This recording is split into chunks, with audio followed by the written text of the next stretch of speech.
Resistance. It comes in so many forms, from non-violent hunger strikes to full-scale armed rebellions and everything in between. But which forms are morally and ethically acceptable? And under which circumstances? And who gets to even decide that? I'm Nadir Nahdi, and this is the Doha Debates podcast.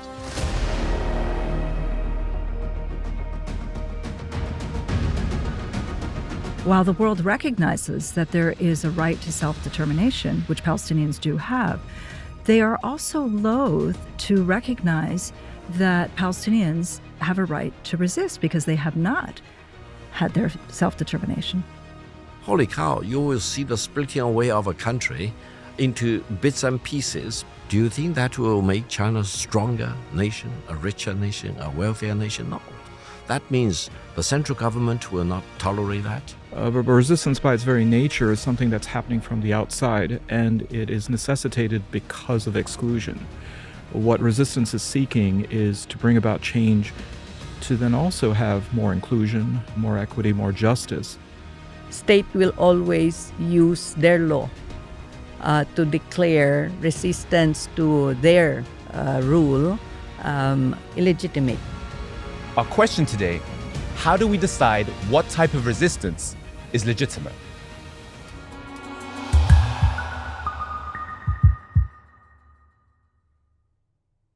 I'd like to welcome our guests, Victor Gao, Vice President of the Center for China and Globalization. Amina Rasul is the President of the Philippine Center for Islam and Democracy. Saeed is Associate Professor of Teaching in Near East and Asian Studies at Wayne State University. And Diana Buttu is Practitioner in Residence at Georgetown University in Qatar.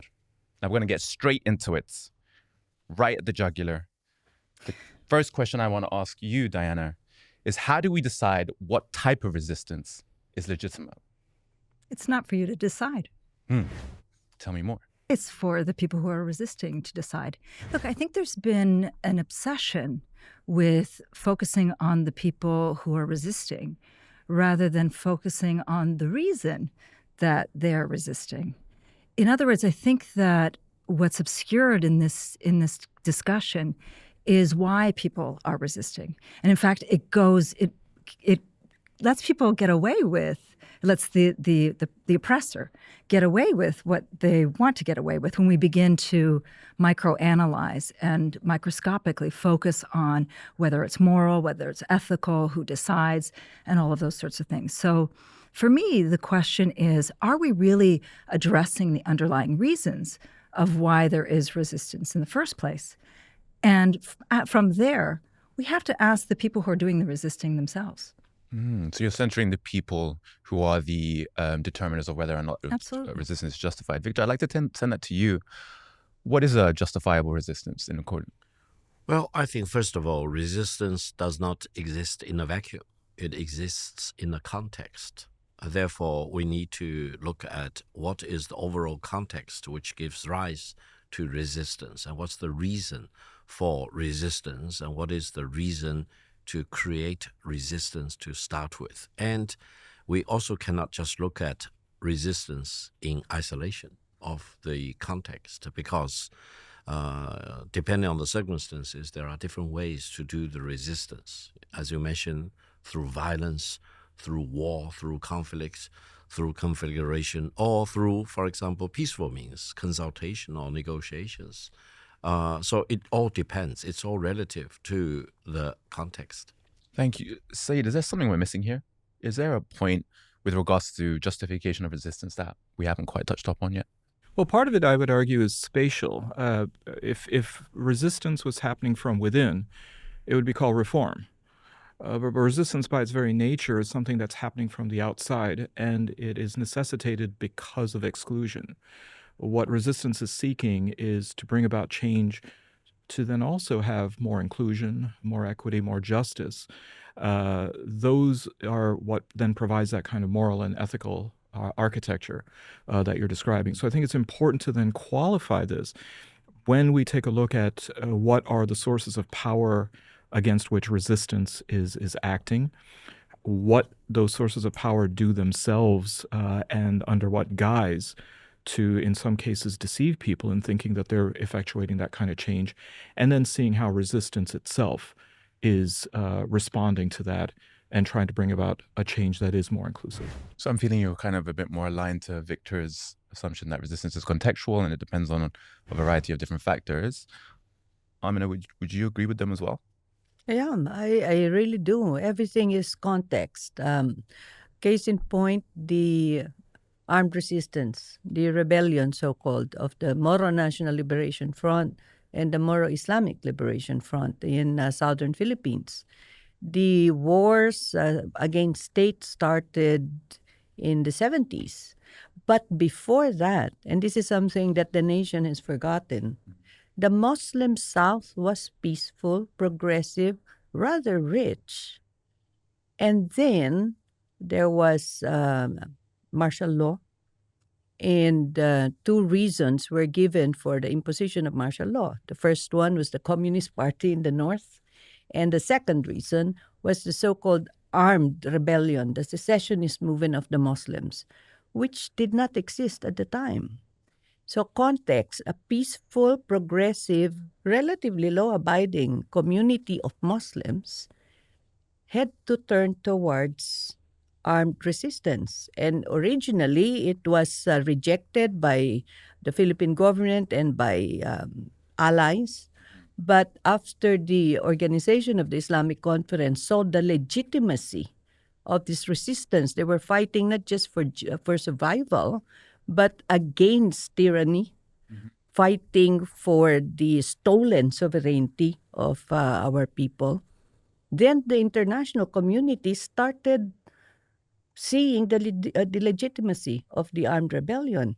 But it didn't start as an armed rebellion. It started quite peacefully within the body politic. So yes, I do agree.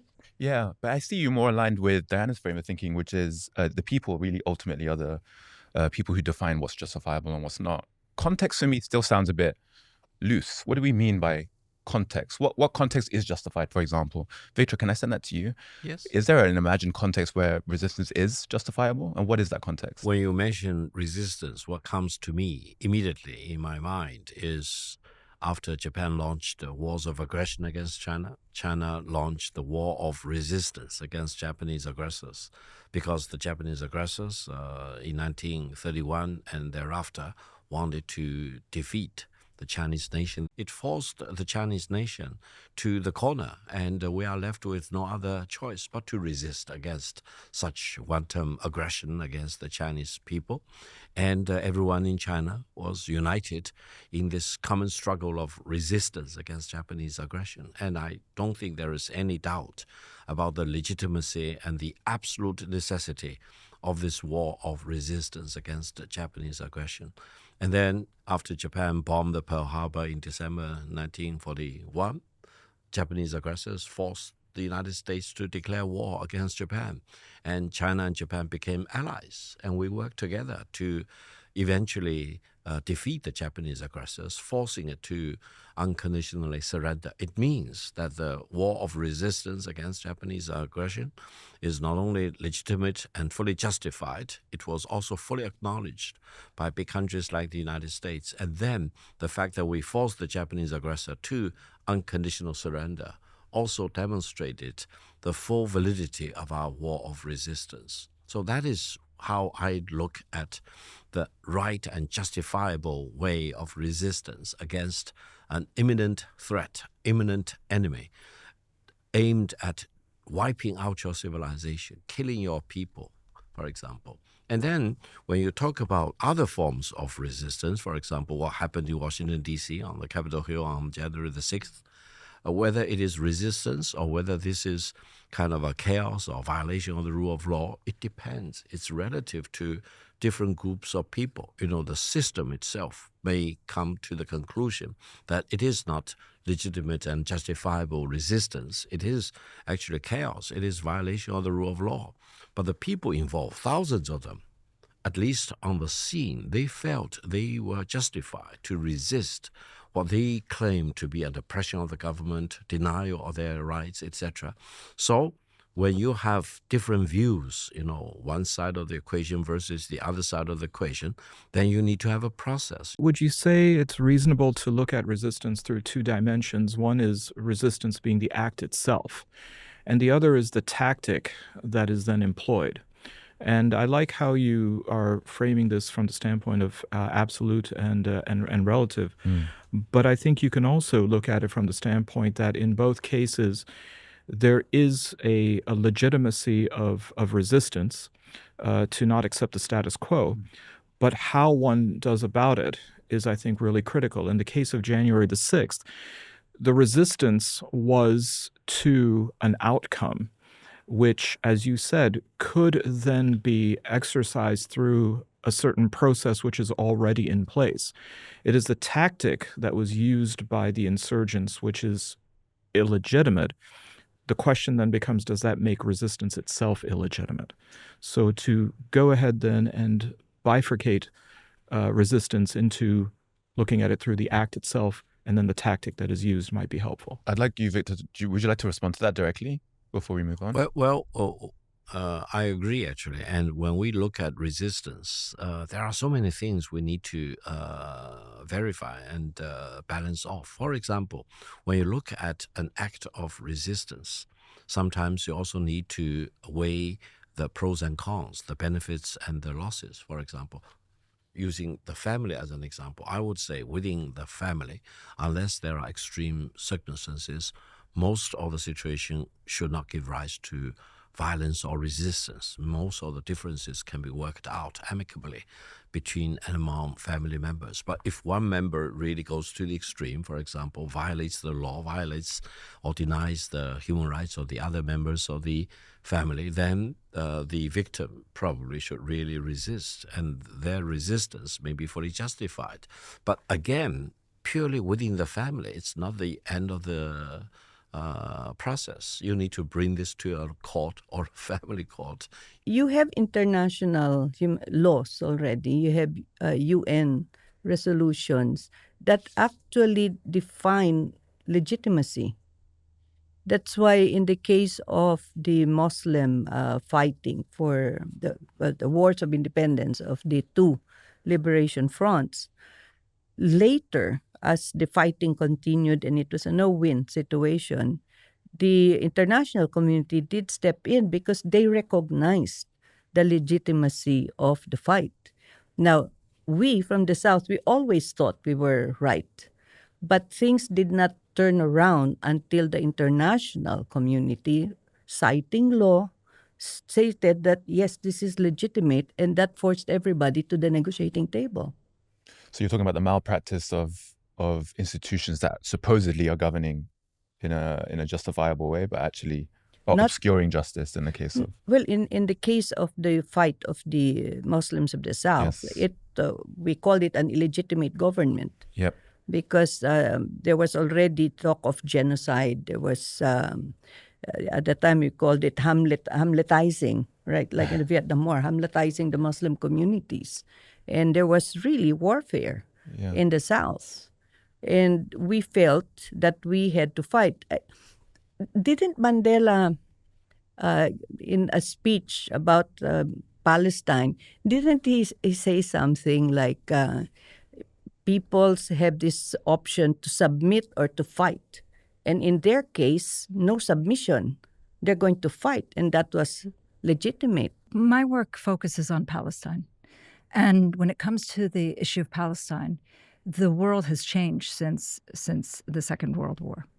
And the problem is that since the changes of the Second World War, that have happened since the Second World War, there seems to be a demonization of this idea of resistance. And at the same time, with the demonization of the issue of resistance, while the world recognizes that there is a right to self-determination, which Palestinians do have, they are also loath to recognize that Palestinians have a right to resist because they have not had their self-determination. So on the one hand, we we are viewed as having that right to self-determination, but then fingers are wagged at us when we try to achieve our self-determination in any way, shape, or form. So whether it's through violent resistance, through nonviolent resistance, through any means, Palestinians are always having their fingers, somebody else's finger wagging at them. And I'll give you some examples. So, for example, one of the means that Palestinians have employed has been the boycott, divestment, and sanctions movement. And that is an entirely nonviolent resistance movement. And even on that, we've seen that there have been such extreme forces going against Palestinians, even against this nonviolent resistance movement. Leave aside the violent resistance movements. So this is all to say that while there are many parallels and many similarities, because of the changes that have happened since the Second World War, and with these countries that have attained their freedom, they've shut the door on the issue of resistance and turned their back against it. And while it was good for them to be able to achieve their freedom and their independence, suddenly it's no longer applicable or no longer useful or no longer good for other countries, for particularly Palestine, to use those same mechanisms to achieve their freedom. I think if we need to talk about the self-determination of the Palestinians, it's already kind of shortchanging the legitimate rights of the Palestinian people. Why? Because at the very beginning, back in 1947, 48, etc., the Palestinians are the rightful owners of the land in much part of currently Palestine and Israel. Over the decades, Israelis have taken over the Palestinian land, dispossessed them, and treated them very wrongfully. And therefore, I think it is not only self-determination. I think it is for the Palestinians to rightfully take back their land, which belong to them, and by peaceful means, preferably. But if not, you have to use violence to take your own land back. You need to really re-establish your own country. And I think it's fully justified. And I hope the Israeli government should recognize that if they deny the legitimate right of the Palestinian people and treat them as subspecies rather than as equal human beings, then they will create all the violence they can expect. What I would love to challenge you with is some of the debate that exists today is people draw parallels between Palestine but some resistant movements in China. And you've been so precise with your language already, but do you see correlations with movements such as the Uyghur people? Do you see similarities in how Palestinians pursuit for self-determination and sovereignty in lands that they perceive to be their own? Do you see the Uyghur pursuit for the same things as something similar, or is it entirely different within the context of China? Well, Uyghur is one of the 56 nationalities in China. They are a very proud Muslim ethnic group, that's for sure. They are our brothers and sisters. Whatever problems there are involving the Uyghurs, if they are within the framework of one China and Xinjiang, Tibetan region is part of China, all the problems can be solved legitimately. But if anyone in Xinjiang Autonomous Region, including the Uyghurs, who want to claim that Xinjiang should not be part of China and should be a separate, independent, sovereign country, they are in violation of Chinese laws. They will be dealt with as criminals by the Chinese law. They are not legitimate freedom fighters or resistance fighters because they are fighting against their own motherland. They are fighting against the sovereignty and territorial integrity of their own country. And in that sense, they are criminals. They are not legitimate freedom fighters at all. And in China, we have a law against splitting any part of China away from China. And that law should be embraced by every of the 1.4 billion people composed of 56 nationalities in China. Thank you. Amina, did you have a thought on this with regards to your experiences in the Philippines?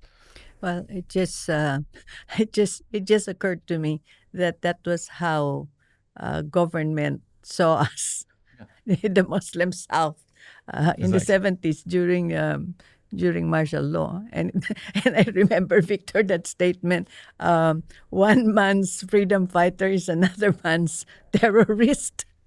And at the end of the day, state will always use their law to declare resistance to their rule illegitimate. And at the end of the day, it's going to take not just the state where that particular group is resisting and the people who are resisting, but it will now take the international community to really look at this and determine where does the legitimacy lie. But in the case of China, I don't really know too much about the history of it, and I can understand why the Chinese government would feel so strongly about it, because it's somewhere in the center, right, Victor? In the case of the Muslims of the South, we were 3 separate sultanates until the Americans transferred us to the Philippine government. So we have a very clear demarcation line. I don't know where the demarcation line is as far as the Uyghur is concerned. Could that not have been something more effectively negotiated? I mean, China has dealt with Macau. It has dealt with Hong Kong. It dealt after the Opium Wars with Shanghai, that I think by most definitions was occupied by an international conglomeration. When it comes to looking at resistance within, and I can appreciate and respect that China has laws to serve as guardrails to prevent from complete sovereignty and independence, could there not be a modus vivendi that could be reached that could fall short of the violence and some of the actions that the state had to take in Xinjiang? Well, if you look at the U.S. example as a precedent, the United Nations after the Civil War has been one nation under God, indivisible. That means if any of the 50 states wants to break away from the Union, they need to go through a lot of loophole hurdles, which is almost constitutionally impossible for you to clear. Now, there was a justice on the Supreme Court who said to those who agitate for independence, said, well, there are only 2 ways for you to do that. You can launch a revolution, which may be illegal by American standards, so you need to be crushed, or you can launch a war against the federal union. Is that right? Which is really not possible for you to win. If you want to tolerate any prospect of a Xinjiang autonomous region gaining independence and sovereignty, you mean the other 4 autonomous regions may also gain independence? And what about the remaining more than 20 provinces, for example? Holy cow, you will see the splitting away of a country into bits and pieces. Probably it may fall apart into 31 different units. Do you think that will make China a stronger nation, a richer nation, a wealthier nation? No. That means the central government will not tolerate that, and the 1.4 billion people like me will never tolerate that. I'm hearing a prioritization of stability from the state, right? But are there things that we're not taking into consideration? In the case of Palestine, stability is perpetuating a status quo of oppression and hurt. Yes. So are there other human facets of life that we should be considering that are more important than just political stability? Definitely. Look, I think, Nadir, that there's been an emphasis on state security rather than on human security. And in the emphasis on state security, it's the focus is always on what more can be done to crush resistance. And so the idea, at least when it comes to Israel, is that what can't be done through force can be done only with more force. And with more force, then comes even more force and comes even more force. And that being the case, as we've heard, and I don't want to make the comparison, but the idea is that that because it requires even more force, then the level of state security even goes up even higher and even higher and even higher. So instead, we should be putting the idea of human security first rather than the idea of state security first. And the problem is that when we look at the issue of resistance, there are 2 parts to it. It's not only the issue of trying to achieve one's rights, but it's also the question of testing and questioning and pushing the state to have a limit and to ask itself, how much are we going to do? To what limit are we willing to go in order to continue to deny rights. Amina, I want to bring this to you because you do a lot within a religious sphere, a spiritual sphere. And how might faith, spirituality help answer this question of whether or not resistance is justifiable? Well, that's an interesting thing. I'm not an Islamic scholar, but working on the peace process, supporting the liberation fronts at the negotiating table, you can't help but look at what Islam says about armed resistance. And yes, our faith does support armed resistance. When the rulers or the colonizer is out to have genocide or oppress the people or eradicate your faith, then yes, you have the obligation to fight against such injustice. And I think in the Quran itself and in the Hadith, you have several surah that talk about that. And also quite interesting, there are rules for armed resistance. Like you cannot harm innocents. You cannot kill old people, children, women. You cannot attack the places of worship. So you do have that even in Islam. The one thing that I was really thinking about earlier when you were talking about armed resistance, it's very clear when you've always felt yourself to be sovereign and now you're being forcibly included into another state. It's quite another when you are one people, but you're being oppressed. What do you do then? Amina, I think your point about Islam and the Quran when it comes to setting guardrails of resistance is important. Also because you see this in other contexts. Hugo Grotius is considered to be the father of Western just war theory. And if you were to take a look at Quranic and prophetic regulations and line them up with Grotius, you're going to find them to be identical. Absolutely. And I also want to, Diana, give you this opportunity because probably one of the most spiritually polarizing places in the world has been Palestine. Yes.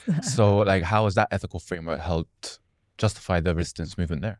There's always an attempt to somehow portray the issue of Palestine as just being a religious one when it's not. This is at its core an issue of pushing for getting our rights back. If somebody comes into your house and takes over your house, you're going to do everything possible to get your house back.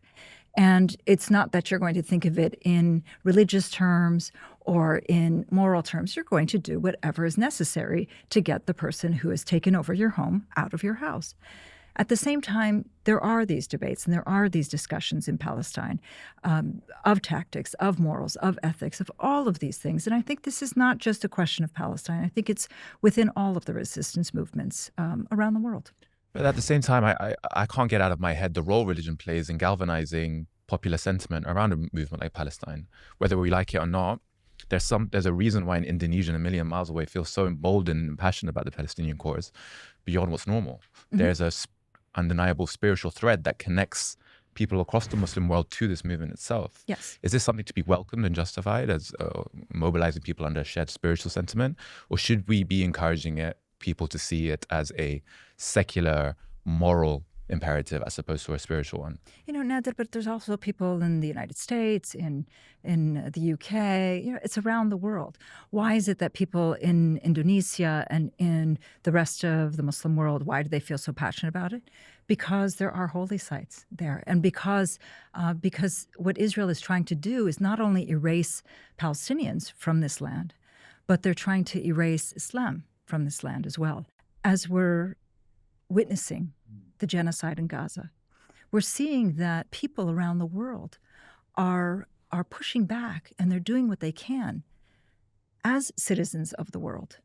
And yet we're not seeing, and they're resisting. They're resisting by pushing for boycotts. They're resisting companies. They're doing everything that they possibly can. And yet we don't see that countries around the world have stepped up in the way that they should. There's a book out, I think is it by Omar al-Akkad, Yes. that one day everybody's going to be Exactly. against this. there's a mythologization of resistance. And if you think about, for example, Indian independence, it is almost completely centered on one man in a simple loincloth who was going around preaching nonviolence and civil disobedience. And of course, this is Gandhi. And even Gandhi's own acolytes said that it takes us a lot of money to keep him in poverty. So the reality about Gandhi was entirely different. But remember, he goes through a process of being lionized by, as you had said, those who oppose resistance. So that's why they shouldn't be the ones to legitimize the resistance. It came after the fact. I think it was Salman Rushdie who said that the British left India for many reasons, but one of them was not out of a sense of shame or embarrassment. It wasn't because Gandhi lay in front of too many trains and all of a sudden they found God and guilt and left. There were other post-Cold or World War II reasons for that to happen. But if you think about how reductive this movement is in just one person of Gandhi, how many people lost their lives, how many people went to jail. In the early 1980s, an entire movement came out of the Bengal, people like Ranajit Guha and Dipesh Chakravarti and Partha Chatterjee, the Bengali scholars who created subaltern studies to say that, part of what freed India was from the bottom up, not just a bunch of Western educated elite lawyers. And the same thing happened in the United States in the civil rights movement, the demonization for years of Malcolm X. And yes, Martin Luther King Jr. was similarly demonized, but now he's not only beatified when it comes to the Civil Rights Memorial in D.C., it's just him. There's no Rosa, there's no Malcolm, there's no Huey, there's no Bobby. What about the input of the Black Panther movement? What about the input of Eldridge Cleaver and Fred Hampton and all of these others who gave so much to the struggle? The mythology of resistance is something that the object of resistance has done a fairly deft job in constructing. And by doing so, they then create what are the boundaries of acceptable resistance. But surely it depends on who controls the media, the medium. You were asking something about that earlier. Whether it's mythology or demonizing, it depends which rabbit hole you're going to slide down on. And that is assuming you have two rabbit holes. In the case of China, there are no separate rabbit holes. You have essentially the information is really governed by the state, so they can afford to educate their civilian population on what would be the 15th plan of action, right? So that all the way down to the hutongs, you're going to be able to find your way to implement what the goal is that's determined by the leadership. Because Victor's right, the leadership of China has its links down. So you have your election of leaders and everybody is a member of the party, votes for the leaders. But it doesn't change the fact that there are really no independent media sources or independent bloggers. And when you talk about the demonizing, for instance, of Palestinians, unfortunately, Palestinians and those who support Palestinians don't have their own rabbit hole. We are reliant on independent bloggers and social media, citizens from Gaza who show pictures of starving children and the genocide that's happening. That's how we learn of it. But that is not sustainable information source. It depends on the interest of Gen Z. It depends on whether they're still going to be there in Gaza. So what do you do today when you no longer have free press? I mean, I try as much as possible to switch between Fox and CNN, because otherwise I'm going to go into one rabbit hole or the other. So what do you do about that? It makes religion a banner for armed conflict, which it shouldn't be. So in many instances, among the younger generation, they'd much rather look at spirituality and not religion. So over the period of human history, we've been resisting primarily against state actors. But now we're going to be witnessing over the future a way of human organization that's very different. I read an article recently how perhaps in the imagined future, states aren't going to be organized on state borders. They're going to be organized on a meta state. And you're going to have like an OpenAI state, and you're going to have all these tech companies being essentially what we perceive to be today as state actors. So in that very real reality, what does resistance against non-state actors, but commercial and corporate, that are oppressing people in very real ways? Getting back to what you were discussing before, Nadir, as far as who decides. And actually, I think you started us off by saying who gets to decide legitimate resistance. Society was, at least in the pre-modern era, arbitrated by, its morality defined by, and in that sense, even setting the parameters for resistance by, quote unquote, the church or the religious establishment. And with the advent of modernity, the state then takes over that role. And more recently, it's the corporation. And who knows, as you said, maybe the next phase is going to be AI that makes those decisions. But it seems as though then we have to ask the question, what role are we playing? Do we presume that we are citizens? Or will we be approaching this as consumers? Or are we approaching this as humanitarians? What is our role? Or is it simply as I think you're saying, are we just not citizen or consumer? Are we just resistor? So what is our role? Do you have any ideas of what that could be in this imagined future? Well, I think with any type of resistance, it is a response and a reaction to the status quo, and a status quo that is not working, or at least it's not working for everyone. So I think that our role then as a resistor, or whatever title you might want to ascribe to us, is simply going to be based on what happens. I don't think we can be proactive per se. In the chess game of life, I think we have to play the black pieces and respond to what is happening. Are there any competing notions of what that role might be, Victor? Well, we mostly talked about individuals, societies, families, states, governments, etc., or even cultures and civilizations. I think going forward, I have two deeply rooted concerns. One is that some country may want to build up what they call AI dominance.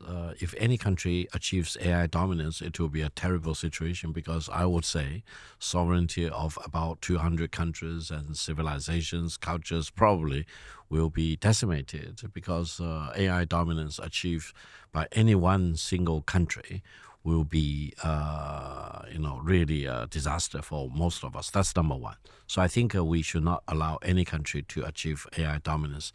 AI should not be viewed as American intelligence. And I think the deep seeker moment means that the open sourced way of development AI will need to trump the closed sourced development of AI, because AI dominance should never be allowed to happen. That's number one. Number two is that if there will be no international cooperation, if, for example, China and the United States are allowed to develop AI and try to weaponize AI against each other, eventually the winner will not be China or the United States. The winner will be AI. Mm-hmm. Meaning AI may actually be scheming right now in one of the laboratories somewhere in Silicon Valley or in Zhongguancun, try to declare independence of human beings. Yeah. And maybe then, holy cow, we will be faced with a new menace, that is AI ruling over mankind. And mankind wants to resist against this self-imposed rule of AI, and we want to fight against this rule. We do not want to be subjugated to AI, and eventually AI may wipe out our ability of resistance. That probably will be the worst form of resistance and the worst form of loss of resistance. So again, I want to appeal to everyone here around the table and 8 billion people around the world to really encourage international cooperation. So you have 4 different AIs. You have artificial intelligence, American intelligence, Asian intelligence, and autonomous intelligence. So pick your poison. So I wanted to pick up on something that you had said, Saeed, which is we don't even have to go that far in terms of AI superiority or AI taking over. I think that corporations have already, we've already gone down that path. And you mentioned it by talking about the strength of corporations and how much money Elon Musk has. As you look around today at the world, corporations, and you started by saying this, have a lot more power and a lot more rights than individuals and then states do.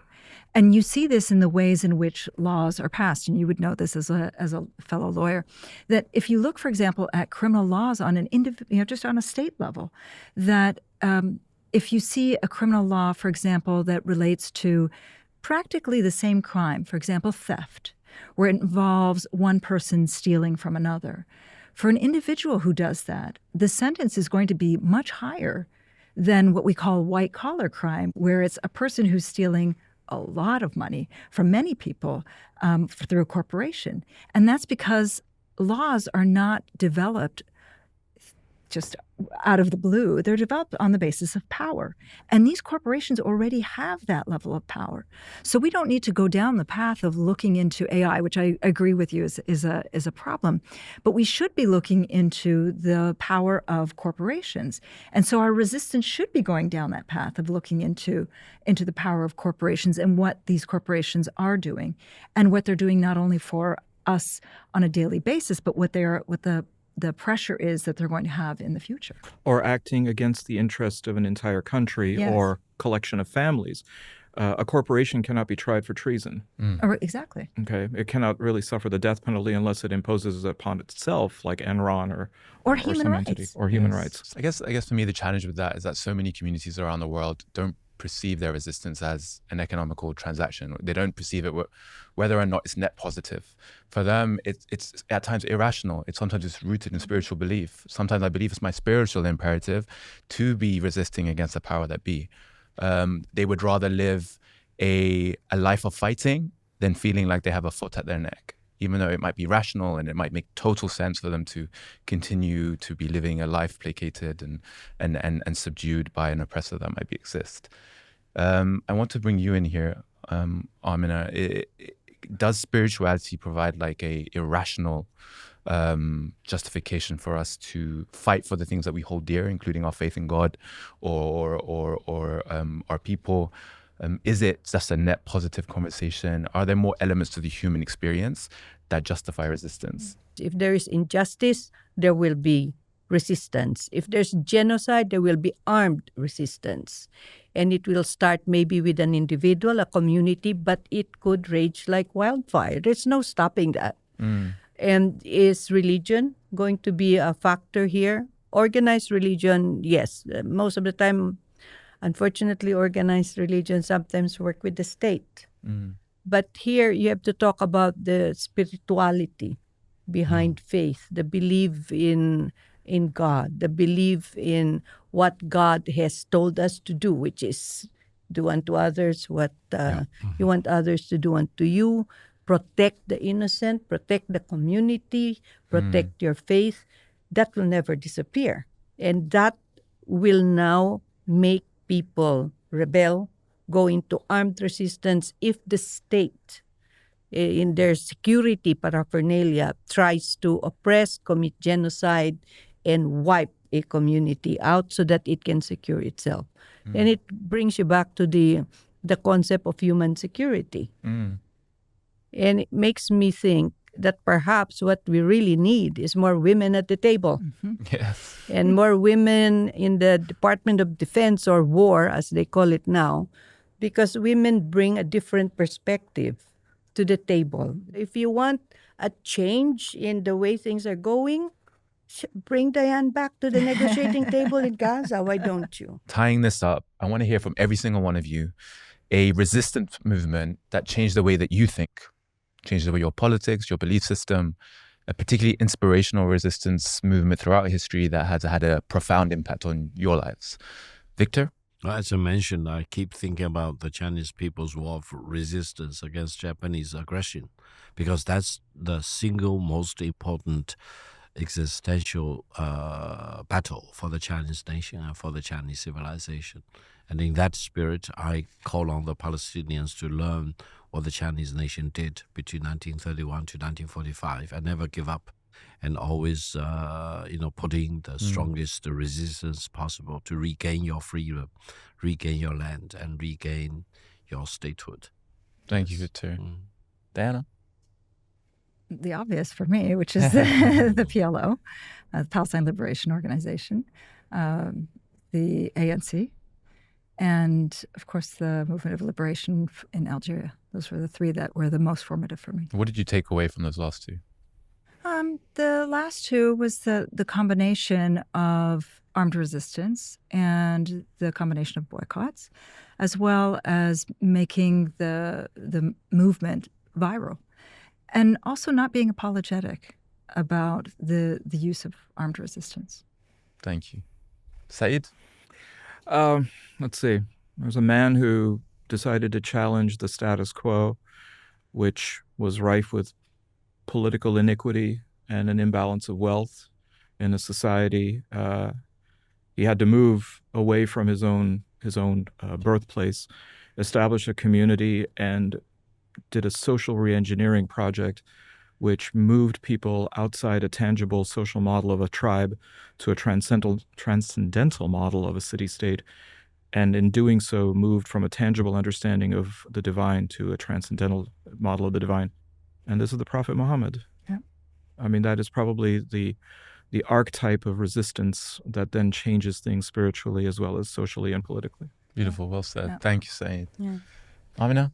In my case, it was really the bombing of my hometown during the early days of martial law, which gave rise to the Moro National Liberation Front.